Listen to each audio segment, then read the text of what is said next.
Good afternoon. It is 3:13 p.m. Eastern Time on Saturday, February 2nd, 2019. I am Christiana Ellis, and I just got home. This is 5 more minutes. Yeah! Home, back in glorious HD with me fresh off of my 23 hours of travel. I'm exhausted. It is 3:16 local time in the afternoon here. Right now, that is the equivalent of 5 a.m. after having been up all night. And having gotten up early, I managed to sleep maybe 2.5 hours or so on the plane, which is pretty good. Although the goal, if I had been able to achieve it, would have been to try to get a full night's sleep on the plane. Not as such. Even with a very nice seat that lays, all the way flat, it's still not quite comfortable enough for me to get a full night's sleep. But I'm home. I'm home. I had a fine time in Korea, as you guys have probably seen. If you have not been, then feel free to watch all of my daily diary videos that I did while I was on my trip, telling you all about how I felt about it. Oddly enough, I have not suddenly changed my mind.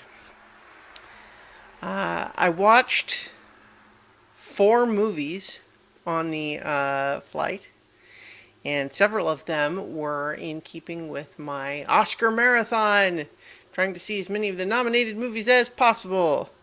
And that reminds me, I need to get the audio version of that posted. I have kind of let a lot of things slide, and now that I'm going to be home for a little while, I'll be able to get things back under control. But I watched Can You Ever Forgive Me, which I knew nothing about except that it was nominated for screenplay, and Melissa McCarthy for Best Actress.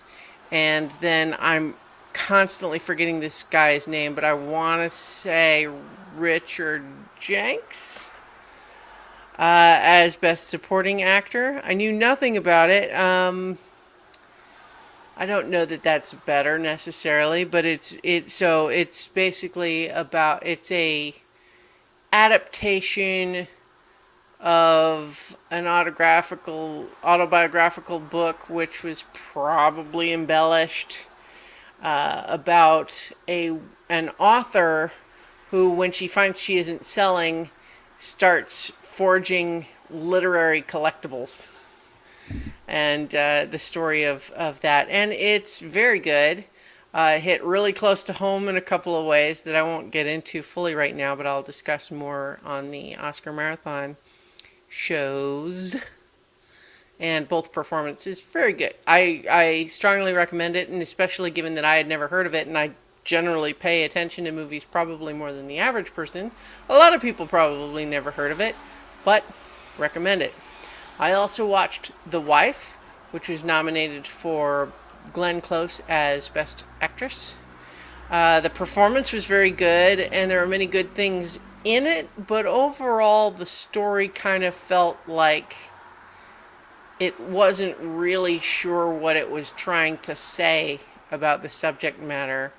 I mean, it's fine, I guess, to do a character study and to say, here's a complicated woman, and by the end of the story, she will be slightly more complicated in a more specific way. And that's the story. It's not bad, but it didn't thrill me in the same way. Then I watched Christopher Robin, which I think there's nothing wrong with it. And I certainly have personally a lot of nostalgia for the Winnie the Pooh characters. And so I enjoyed quite a bit of that. And I also definitely enjoy Ewan McGregor. And I love Haley Atwell, even though in this she mostly gets to be the cliched, why don't you spend more time with your family, wife? She's good in it, but it's a very stock character. And but I think overall it's kind of a strange story because it's very much the cliche of the stuffy businessman needs to rediscover the child inside, but it's told in this very almost kind of melancholy way, which is interesting, but it leaves me wondering, like, who is this movie for? It's strange. I won't say that I didn't like it, but it's strange for sure. The reason it's nominated is for Best Visual Effects, and those are pretty impressive. It makes it look like these stuffed animals are walking around, which it's pretty good at doing that for sure. And then the last movie that I watched was Bad Times at the El Royale, which was not nominated for any Oscars, but I watched it for a second time because it was one of my favorite movies last year. So I definitely recommend you check that out if you're in the mood for like Pulp Fiction meets Clue meets Cabin in the Woods. So anyway, I'm going to leave it there, and tomorrow I will resume my normal schedule of first thing in the morning with a Sunday rewatch continuation of Gravity Falls. And in the meantime, I'll talk to you tomorrow for 5 more minutes.